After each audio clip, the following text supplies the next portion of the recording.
Now coming to Jojo Jot sir. Sir உங்களுடைய daily ஷூட்டிங்கே I love யூவோட தான் ஆரம்பிக்கும் அப்படின்னு நீங்கள் சொல்லியிருந்தீங்க. கமல் சார் சொல்லியிருந்தாரு. எப்படி இருந்தது சார் நீங்கள் ஆன் போர்ட் வரீங்க தக் லைஃப்ல அப்படின்னும் போது எப்படி இருந்தது? இது கேரளா பிரஸ்லேருந்து கேட்டிருக்காங்க இந்த கேள்வியை. அவரை பார்த்து எப்படி ஐ லவ் யூ சொல்லாமல் போக முடியும்? நான் சின்ன சின்ன ரோல் பண்ணி தான் வந்தேன். அப்போ அந்தையிலிருந்து ஒரு as a film student Mani sir and Kamal sir வந்து என்ன அவர் பார்க்க முடியறதே ஒரு ஆசைன்னு சொன்னா அந்த ஆசைனால சொல்றது ஐ லவ் யூ.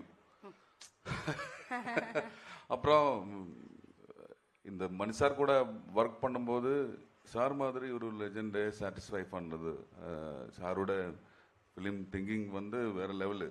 இப்போ ஒரு சீன் பண்ணும்போது நம்ம நம்பி கூப்பிட்டு இருக்கிறது, இப்போ அந்த சீன் நல்லா பண்ணோம், அதை எப்படி நல்லா பண்ணோன்னு பயம் இருக்கு. ஏன்னா கமல் சார் இவர் எல்லாருமே இருக்கும்போது பயம்தான் இருக்குது. கம்ஃபர்டபுளா நடிச்ச சீன் வந்து சிம்பு சார் கூட. என்ன நாங்க அப்படி என்ன ஜாலியா கம்ஃபர்டபுள் ஆக்கி விட்டாரு அவங்கள?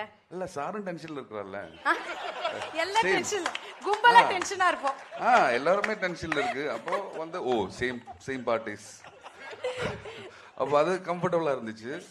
ஆனால் கமல் சார் கூட வரும்போது இப்போ நான் வந்து நான் நல்லா நடிப்பான்னு நினச்சி தான் என்ன இங்கே கூப்பிட்டு இருந்தது. அப்போ ஃபர்ஸ்ட் டே ஷூட்டிங் வரும்போது நான் நல்லா நடிக்கணும்னு காமிக்கணும்ல.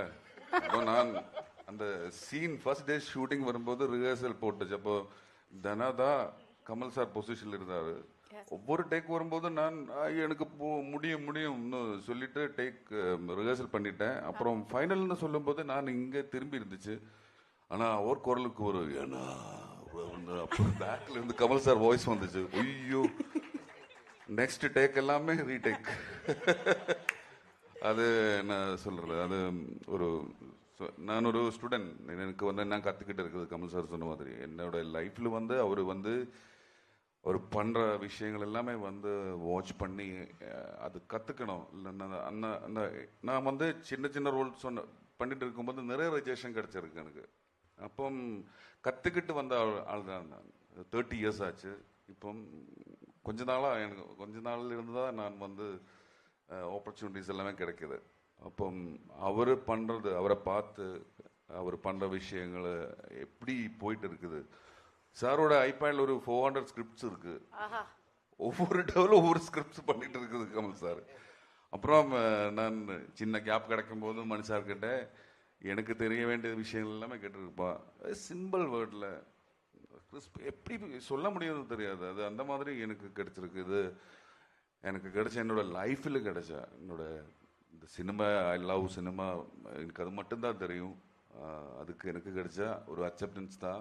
ஒரு கூட உட்கார முடிஞ்சது, ஒர்க் பண்ண முடிஞ்சது.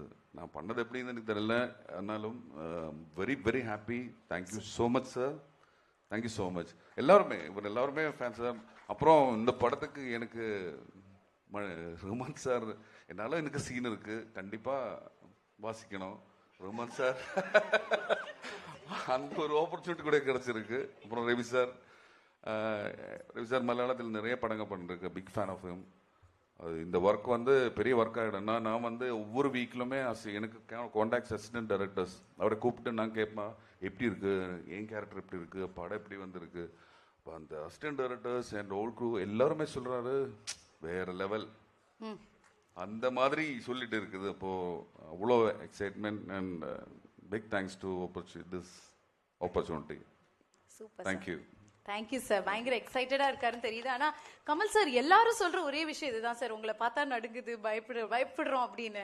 எதனால சார்? உங்களோட லுக்கா என்னன்னு எனக்கு தெரியல சார். இல்ல என்னோட பயத்தை கடத்திட்டேன் அந்த முகம். எனக்கே பயந்தாங்க ஒவ்வொரு வாட்டி போடும்போது. அதை காட்டிக்க மாட்டேன். வீரம்னா என்ன தெரியுமா? பயம் இல்லாத மாதிரி நடிக்கிறேன். அதை அவங்களை கடத்திட்டு நான் வீர மாதிரி நின்றுட்டு இருக்கேனே தவிர எல்லாருக்கும் பயம் இருக்கும். ஷாட்டுக்கு நடுவில் ஏன் மணிரத்னம் உட்கார மாட்டேங்கிறாருன்னா பயம்தான். ஏன் ரஹ்மான் திரும்ப திரும்ப கரெக்ஷன் ஒன்று இன்னும் கொஞ்சம் சேர்க்கிறேன்னா நல்லா வரணுங்கிற பயம்தான். அவர் ஃபோக்கஸ்லையும் அப்படி தான் பண்ணுவார், கலர் கரெக்ஷன்லையும் அப்படி தான் பண்ணுவார். இதுல எல்லாருமே நல்லா ஒர்க் பண்ணியிருக்காங்க.